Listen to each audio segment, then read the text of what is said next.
Bien, comenzamos el seminario de hoy. Muy buenas tardes o buenas noches, dependiendo de dónde se encuentre cada uno de ustedes. En primer lugar, me gustaría agradecerles su asistencia e interés y les doy la bienvenida a este segundo webinar dedicado al reparto de acciones horizontales en puentes, en el que nos centraremos en el análisis de una serie de casos prácticos. Esta sesión tendrá una duración inferior a la habitual debido a su carácter eminentemente práctico.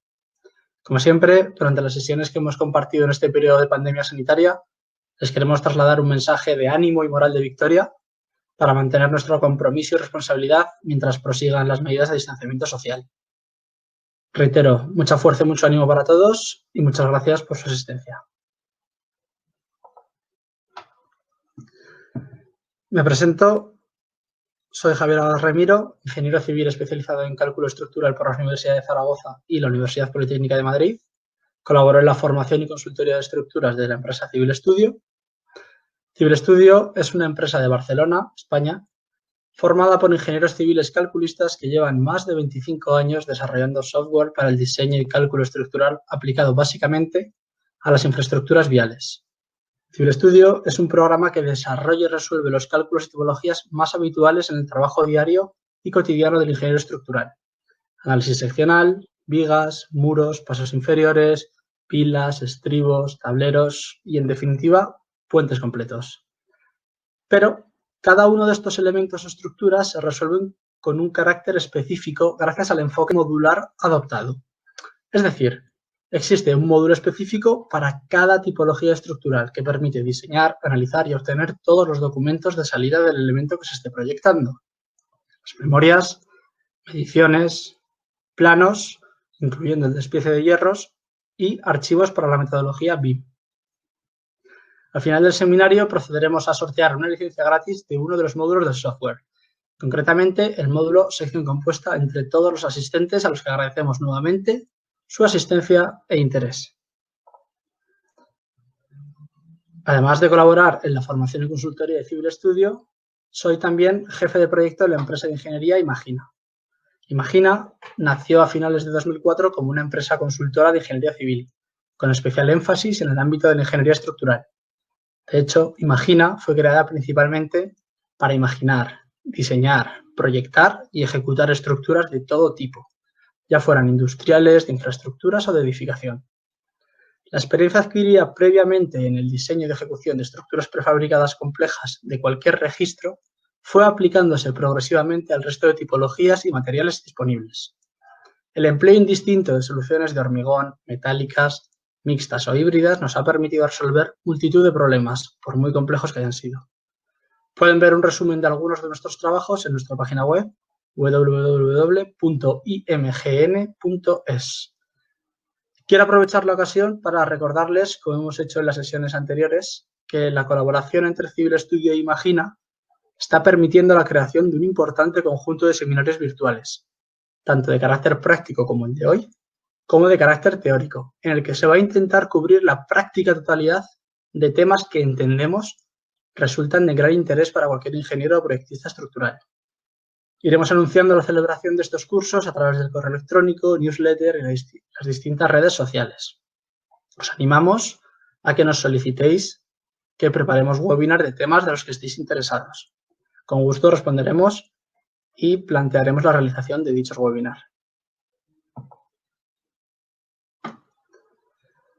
Voy a desconectar la cámara para centrarnos en el contenido de la sesión. Como siempre, todas las preguntas que surjan durante la presentación las resolveremos al final de la misma.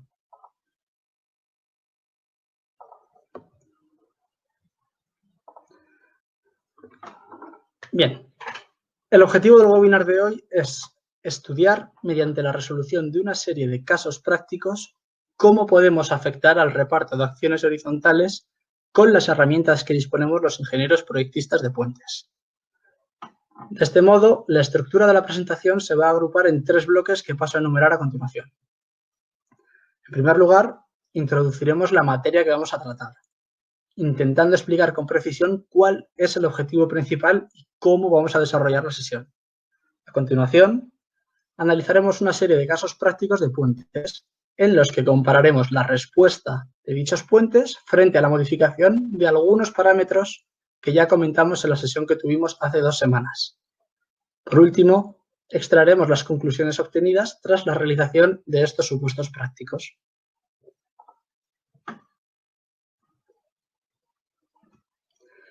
Como hemos dicho, el primer punto del seminario está dedicado a introducir todas las consideraciones relativas a la resolución de los casos prácticos, que será el punto clave de esta sesión. Comenzaremos explicando cuál es el objetivo perseguido. A continuación, presentaremos la modelización efectuada de los puentes que nos permite obtener fielmente el reparto de acciones horizontales. Y por último, trataremos de explicar las consideraciones de cálculo que hemos tomado para facilitar la comparativa entre modelos y así poder representar de una manera gráfica y muy visual la afección de los cambios introducidos en los modelos de cálculo.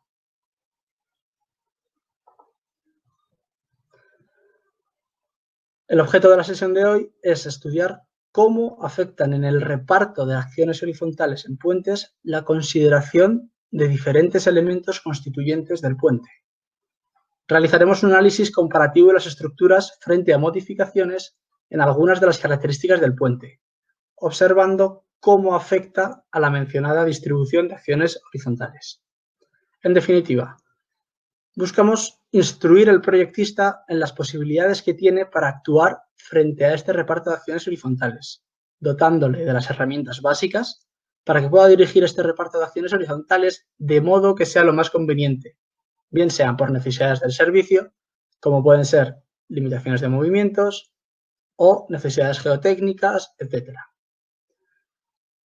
No se van a tratar todas las posibilidades y casuísticas que influyen en el reparto de acciones horizontales. Como vimos en el anterior webinar, no eran pocas las características de los distintos elementos que conforman los puentes que modifican el reparto de acciones. Se trata de conseguir generar una conciencia de que casi todas las decisiones que tomamos en el diseño de los puentes pueden afectar a cómo se distribuyen estas acciones horizontales.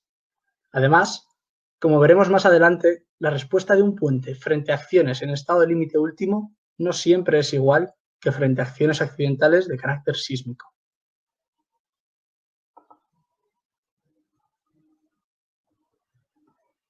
Una vez definido el objeto del webinar, nos centraremos en los modelos de cálculo empleados y el módulo de Civil Studio empleado para la resolución de los casos prácticos. Los modelos de cálculo se han realizado con el módulo Puente de Vigas de Hormigón, conocido como PVH, de Civil Studio. Este módulo permite la introducción de un modelo global del puente, es decir, de un modelo acoplado, en el que se modelizan todos sus componentes, tablero de vigas, neoprenos, pilas y estribos, y todas las vinculaciones entre estos elementos y con el terreno.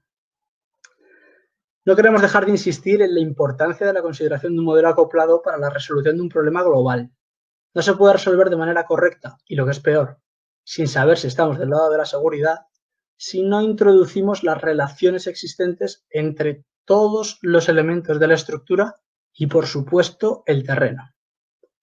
Como pueden ver en las imágenes, Civil Studio modeliza la totalidad del puente y sus vinculaciones, permitiéndonos obtener un reparto de acciones horizontales que se ajusta a la realidad estructural.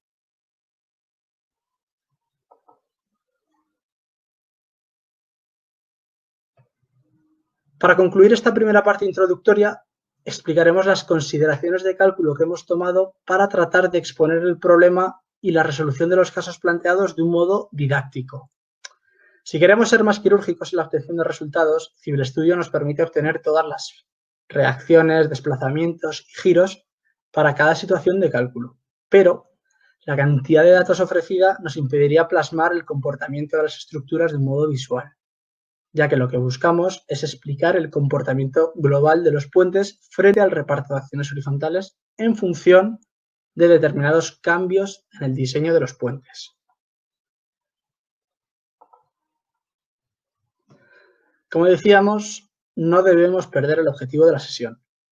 No se trata de realizar un artículo técnico sobre el estudio de la distribución de acciones horizontales. Se trata de comprender cómo pueden variar las distribuciones y los repartos de acciones horizontales frente a distintas consideraciones en el diseño. Por ello, Para facilitar la interpretación de los resultados y permitir la realización de una comparativa sencilla, se han realizado una serie de consideraciones para el tratamiento estadístico de los datos obtenidos. En primer lugar, se han empleado las combinaciones en estado límite último a tiempo infinito y la de estado límite accidental en situación sísmica. Así, podremos comparar cómo no siempre la respuesta estructural es igual, ya que el sentido de las acciones es contrario. En estado límite último, las acciones comienzan en el tablero y acaban en el terreno, mientras que en situación sísmica, las fuerzas inerciales ascienden a través del terreno por la estructura, acabando en el tablero. Se obtendrán datos de fuerzas horizontales y movimientos horizontales en el sentido longitudinal. Estos parámetros son los más representativos, ya que buscamos el estudio en el plano horizontal y en el sentido longitudinal del puente. Se considerarán las envolventes de máxima fuerza horizontal y mínima fuerza horizontal con su sentido correspondiente. Esta consideración se justifica para obtener respuestas uniformes en el caso de acciones como la del frenado, que se puede aplicar en los dos sentidos, evitando distorsionar la respuesta que surgiría de considerar un único sentido. Se toman los valores absolutos para facilitar la comparación. Esta consideración está relacionada con la anterior. Para permitir la comparativa se obtienen estos valores absolutos independientemente del sentido de las acciones. Las reacciones se agrupan por ejes. El puente que vamos a estudiar tiene 3 vanos y los ejes que estudiaremos serán el estribo 1, la pila 1, la pila 2 y el estribo 2. Este hecho permite agrupar las líneas de apoyos y no presentar una cantidad ingente de datos que serían los obtenidos por cada aparato de apoyo en cada viga. Finalmente, se obtiene la media de los valores absolutos para tener una única reacción por eje, en lugar de las dos envolventes. Como hemos indicado, obteníamos las envolventes en ambos sentidos, por lo que al emplear la media de los valores absolutos tendremos un único dato comparativo. Tenemos que tener claro que cuando hablemos de estado límite último, nos interesan las fuerzas, los esfuerzos para realizar el dimensionamiento. Pese a ello, mostraremos los desplazamientos obtenidos de un modo indicativo, siendo conscientes de que no representan un valor real que nos permita realizar cualquier dimensionamiento, ya que los movimientos tienen que considerarse siempre en estado límite de servicio. En el caso del estudio de la situación accidental, sí que nos interesan tanto las fuerzas producidas por el sismo último como los movimientos producidos por el sismo frecuente. En definitiva, este esfuerzo se realiza para poder visualizar de manera cómoda los datos obtenidos y poder plasmar de una manera gráfica la comparativa en el reparto de acciones frente a los cambios en el diseño de los puentes.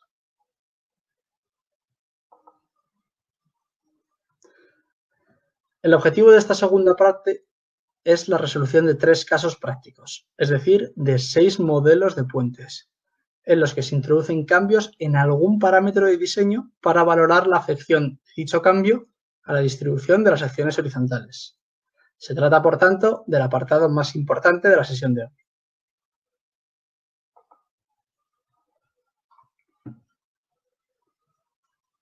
De todas las cuestiones que podrían afectar al reparto de acciones horizontales, como ya dijimos en el anterior webinar, que eran el comportamiento de los aparatos de apoyo, la existencia de juntas, el comportamiento del terreno, la pérdida de rigidez por fisuración y el análisis en primer y o segundo orden. De todas ellas, vamos a estudiar en esta sesión las relacionadas con la influencia de la disposición de juntas sobre las pilas, las relativas al cambio de altura de los neoprenos y las relacionadas con la influencia que supone el cambio de altura en alguna de las pilas.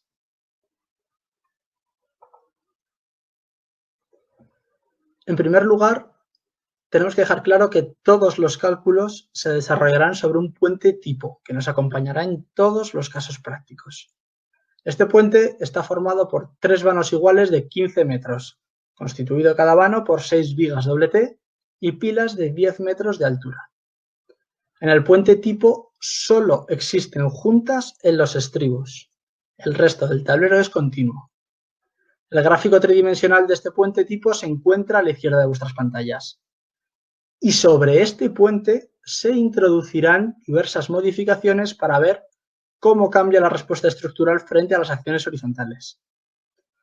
El primer estudio, en el que estamos ahora, se realiza comparando el puente tipo sin juntas sobre las pilas y el mismo puente en el que se incorporan juntas sobre las pilas, independizando de esta manera la losa de los distintos vanos, como puede verse en la imagen de la derecha.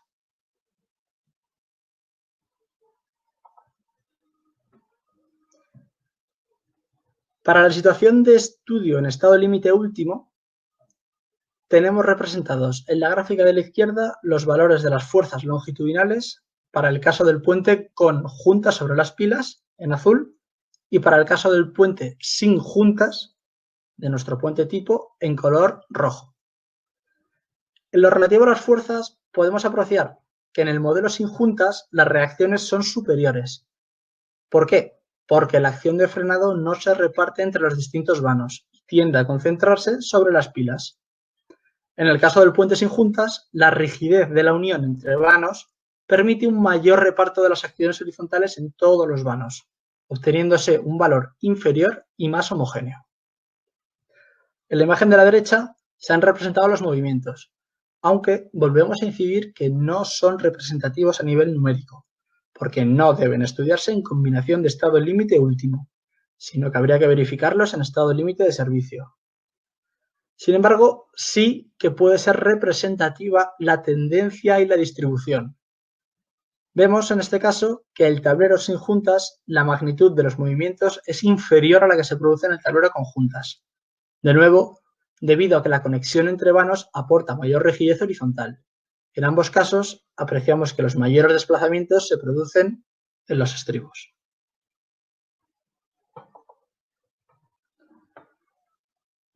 El estudio de la influencia de las juntas para la situación de estado límite accidental en situación sísmica, tenemos representados en la gráfica de la izquierda los valores de las fuerzas longitudinales para el caso del puente con juntas sobre las pilas en azul y para el caso del puente sin juntas en color rojo.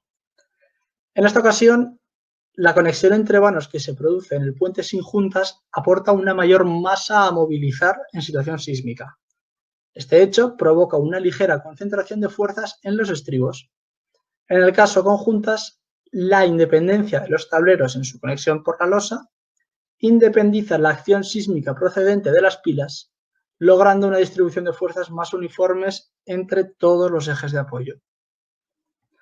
En la figura de la derecha, donde se aprecian los movimientos producidos por la estación sísmica con el sismo frecuente, observamos que la distribución de movimientos es muy similar, siendo ligeramente más acusados en los estribos en el puente sin juntas, debido a la movilización de una mayor masa conjunta, que tiende a desplazarse donde se encuentra liberada de cualquier coacción, en este caso, la junta existente de los estribos.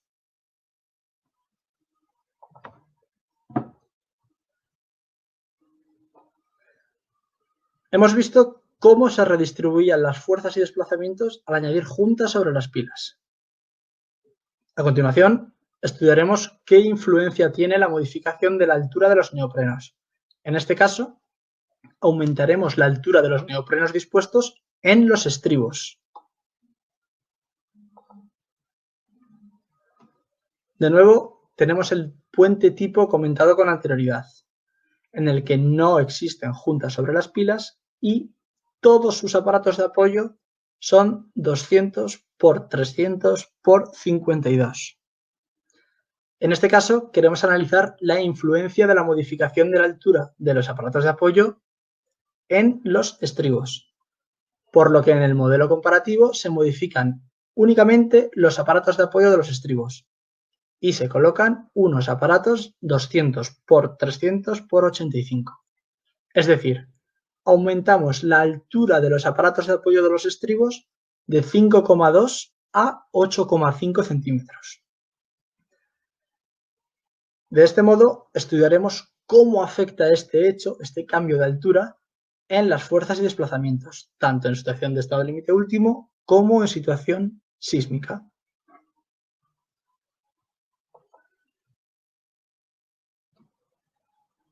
Para la situación de estudio en estado límite último, tenemos representados en la gráfica de la izquierda los valores de las fuerzas longitudinales para el caso del puente con los neoprenos de los estribos de mayor altura en azul y para el caso del puente con los neoprenos de la misma altura, nuestro puente tipo, en color rojo.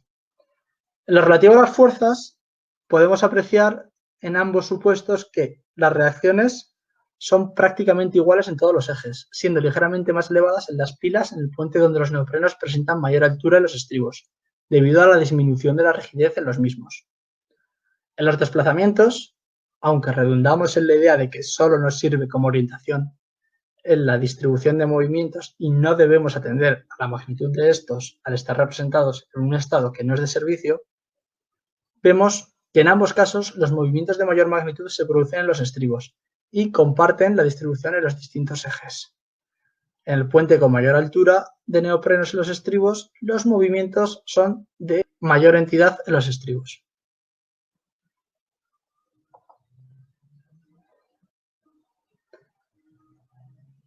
Al estudiar la influencia de la altura de los neoprenos en situación sísmica, sí que podemos apreciar un mayor cambio en la distribución de fuerzas, siendo menos acusado el cambio de comportamiento en lo relativo a los desplazamientos.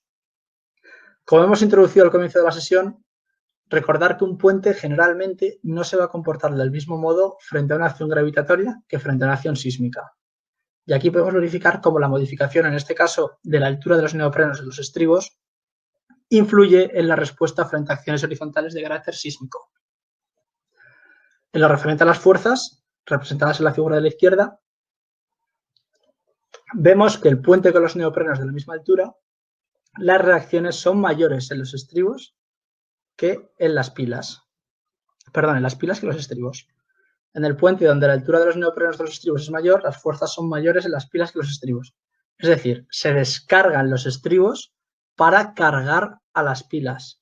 Estamos reduciendo la rigidez en los estribos. Descargamos estribos para cargar pilas. El comportamiento en lo referente a los movimientos sigue un patrón similar al de las fuerzas. El hecho de aumentar la altura de los neoprenos de los estribos produce una reducción de la magnitud del desplazamiento en las pilas, a costa de producirse un aumento de los desplazamientos en los neoprenos.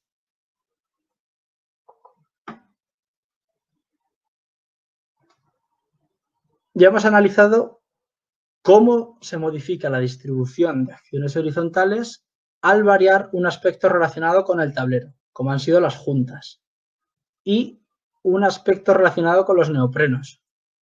Ahora pasamos a estudiar cómo afecta un cambio en otro de los elementos constituyentes de los puentes, las pilas. En este caso, estudiaremos cómo afecta la variación de altura de las pilas.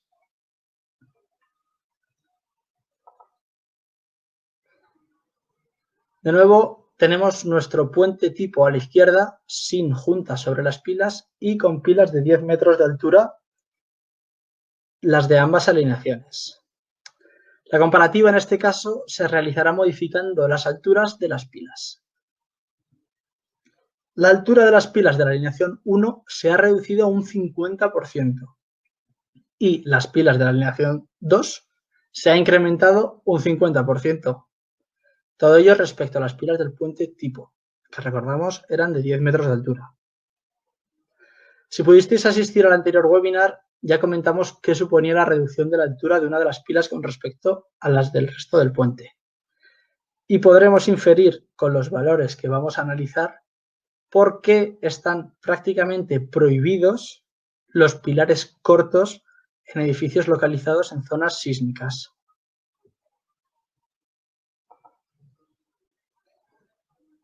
Estudiando de nuevo en primer lugar la respuesta frente a acciones que se producen en estado límite último, el cambio en la distribución de fuerzas horizontales al modificar las pilas se aprecia claramente. En lo referente a las fuerzas longitudinales, gráfica de la izquierda, vemos que el puente con las pilas de distinta altura, las reacciones se concentran en la pila 1, que es la de menor altura, adquiriendo valores del doble de magnitud frente a las que recibe la pila de mayor altura, que se descarga considerablemente frente al modelo en el que todas las pilas presentan la misma altura.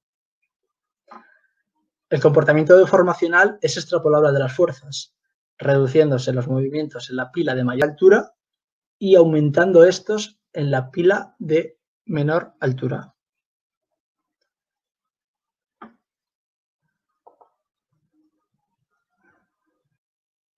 Pasamos a estudiar la influencia del cambio de altura en pilas en situación sísmica.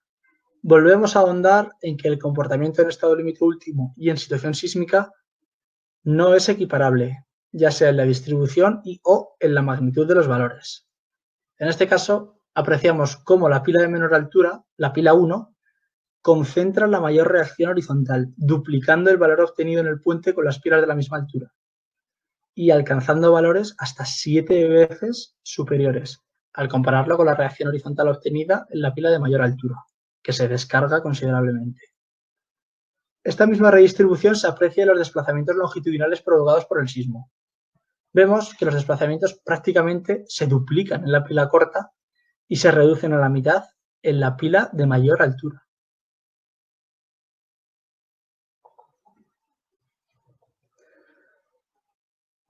Estudiados los 3 casos prácticos propuestos, donde se han modificado características del tablero, de los neoprenos y de las pilas, llegamos al apartado de conclusiones. Veamos qué conclusiones podemos extraer de los casos analizados.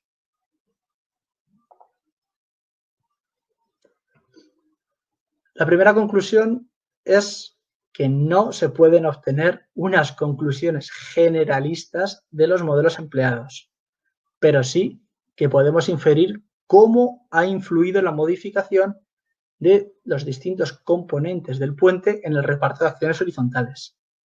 Es decir, podemos inferir cómo pueden modificar la respuesta de un puente, pero no tratar de obtener una regla general. Me explico. No siempre la reducción de la altura de una pila va a producir que la reacción en dicha pila se incremente un 300%. Puede ser mucho más o mucho menos, pero siempre se incrementará. ¿Y por qué decimos esto? Por la siguiente de las conclusiones. En un puente, la cantidad de factores intervinientes y de vinculaciones entre los elementos estructurales influyen en el reparto de las acciones horizontales, por lo que siempre va a ser necesaria la realización de un modelo global, de un modelo acoplado, en el que aparezcan representados todos los actores intervinientes y todas las condiciones de contorno existentes. Queremos incidir en que el hecho de no realizar un modelo acoplado es posible que estemos no siendo lo suficientemente conservadores, por lo que siempre recomendamos y aconsejamos la realización de modelos acoplados. Como hemos ido viendo en los casos prácticos, la respuesta de un puente en la distribución de acciones horizontales no tiene por qué coincidir en estado límite último y en situación sísmica. En un caso, las acciones que gravitan sobre la estructura descienden hacia el terreno, y en el caso sísmico, las fuerzas inerciales del terreno producidas como consecuencia de la acción sísmica ascienden por la estructura, por lo que al ser circuitos de carga diferente, la respuesta de la estructura también lo es. Nos gustaría incidir en que generalmente en las escuelas de ingeniería no se les suele dar la importancia que tienen las acciones horizontales y el hecho de afrontar el cálculo global de un modelo de puente en el que todos los elementos se encuentran vinculados. Por ejemplo, siempre que tengamos puentes de más de 120 o 150 metros de longitud, donde deben disponerse necesariamente juntas de dilatación, merece la pena la realización de varios modelos de cálculo en los que podamos analizar este reparto de acciones horizontales y, en función de los resultados, dimensionar y diseñar el puente.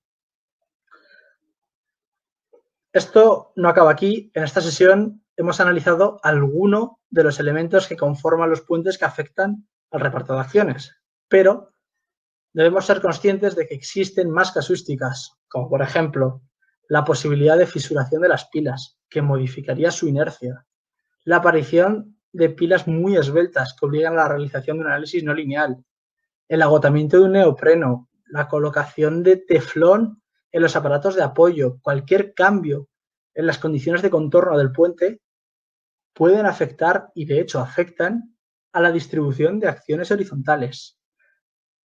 En fin, el mundo de las acciones horizontales es muy extenso. estas son las conclusiones y hasta aquí la sesión de hoy.